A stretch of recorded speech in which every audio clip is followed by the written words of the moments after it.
E aí, tudo bem? Seja bem-vindo ao meu canal do YouTube. Qual o tamanho do desafio do Diego Aguirre no Grenal 4-3-3 na Arena do Grêmio neste sábado? É gigante, enorme.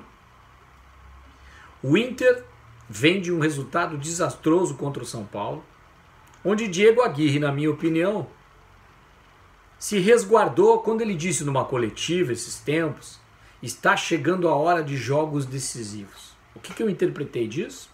O Grenal, que é sempre um jogo decisivo, até amistoso é decisivo, para o futuro de um time ou não, em termos anímicos, na cidade, no estado, na rivalidade, ainda mais sem torcida agora, as redes sociais ficam em polvorosa, criticando os jogadores e repercutindo de uma forma bem mais negativa do que positiva nos últimos tempos, acontecendo às vezes aqueles cancelamentos, que são coisas lamentáveis. Ninguém tem que cancelar jogador algum, tem que criticar sim, cobrar porque estão ali para isso, mas não cancelar, nunca mais, tomara que vá embora, que se machuque. Tem gente que até pensa isso, por incrível que pareça, isso, mas não é esse o caso. Mas isso repercute de uma forma muito forte. E eu vejo o Diego Aguirre numa estratégia exagerada, poupou demais contra o São Paulo, pensando no Grenal e no jogo contra o Olímpia também. Porque estes são os momentos decisivos. E aí o Victor Cuesta e o Edenilson não jogaram e se pouparam. Se forçaram ou não o cartão, não importa. Ele teve esses jogadores poupados e eles vão chegar sem ter jogo do meio da semana para enfrentar o Grêmio num Grenal. E outra, que é de quarta para sábado, não é nem de quarta para domingo. Então o nível de desgastes das equipes é muito grande. O Inter preservou o Saravia no primeiro tempo, contra o São Paulo, só entrou no segundo. O Rodrigo Dourado saiu, Yuri Alberto saiu, Patrick saiu. Todos esses jogadores saíram e estava no planejamento do Diego Aguirre. Não vem dizer que estamos pensando somente no São Paulo, depois vamos pensar no Grenal. Isso é na hora de falar. Mas o planejamento ele é feito. Nesse jogo eu vou ter esse, aquele aqui. O Tyson pode voltar assim, assado. Guerreiro lá na frente, zagueiro e tal. Esse planejamento existe. Mas é evidente que na hora que tu está enfrentando o adversário, tu não vai pensar no Grenal quando a bola rola contra o São Paulo. Mas antes e depois, e nos treinamentos, existe um planejamento pensando como que eu posso armar o time, tentar pontuar e vencer o São Paulo, que não comprometa tanto e eu poupe os jogadores e vença também. Busque a vitória também contra o Grêmio, para dar uma recuperada boa no Campeonato Brasileiro, que o Inter vai muito mal. O próprio Diego Aguirre reconheceu e foi o pior jogo sob o comando dele, esse do São Paulo. Como é que eu vejo que o Internacional deve então se armar para esse jogo contra o Grêmio? Da mesma forma que ele tem mantido uma estrutura de time, vai tentar colocar os melhores jogadores, preservados ou não. Mesmo que não tenha o Maurício, a estrutura vai ser a mesma. A linha de zagueiros com o Daniel no gol, o Saravia na lateral direita, porque é lateral de ofício e vai estar ali. Não acredito que o Diego Aguirre vai fazer improvisações no Grenal.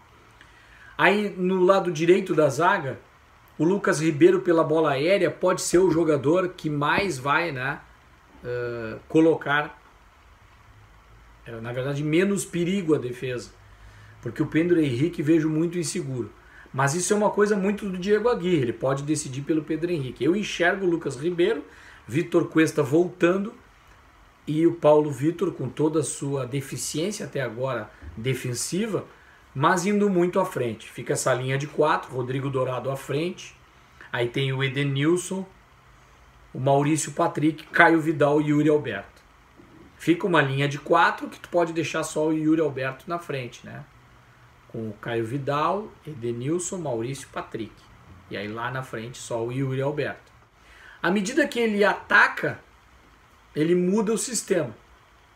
E à medida que ele defende também. Ele pode sim se defender com os 4 da linha, jogar todo mundo para trás. Do Saravia, Edenilson, Dourado, Maurício, Patrick e Paulo Vitor. Faz uma linha de 5. E coloca lá na frente só o Yuri Alberto. E o Caio Vidal ainda do lado direito. Não posso esquecer, tá ele aqui, ó. fica para trás. Aí ele sai em velocidade com esses jogadores. Quando o Grêmio tem alguma jogada ofensiva e o Inter precisa se retrair, se retrai dessa forma. O que eu vejo de problema do Inter é que quando ele ataca, ele tem criado muito pouco, porque a articulação do Internacional não está funcionando bem. Mas com o Maurício, o Tyson e o próprio Dourado no meio de campo, o Patrick, tem ido muito melhor. A questão é que se o Maurício não puder jogar, porque teve um problema no tornozelo, talvez venha, é bem provável pela característica, o Gabriel Bosquilha. Né? Não acredito que ele vai colocar o Johnny, daí ele muda completamente a estrutura. Ele vai colocar o time que vai tentar em algum momento propor o jogo. Aí é que eu vejo um problema do Inter quando ele não acerta no ataque. Quando ele perde a bola. Porque aí ele tem o Caio Vidal, Yuri Alberto, Patrick lá na frente, quase num 4-3-3. Ele adianta o Edenilson, ele adianta o Maurício ou o Bosquilha. Ele adianta o Rodrigo Dourado.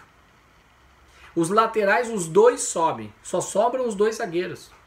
E nesse mano a mano em velocidade, os dois zagueiros do Internacional, o Vitor Cuesta nessa jogada com espaço para o adversário, também vai muito mal. Ele é melhor no aperto, quando o adversário tem pouco espaço.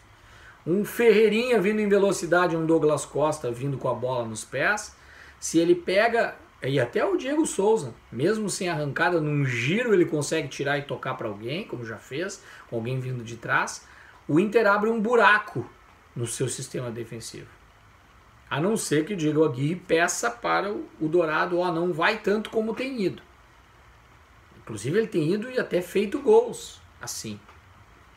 Esse é um problema do Internacional, que ele vai ter que ficar atento para evitar esse defeito além daquele da bola parada.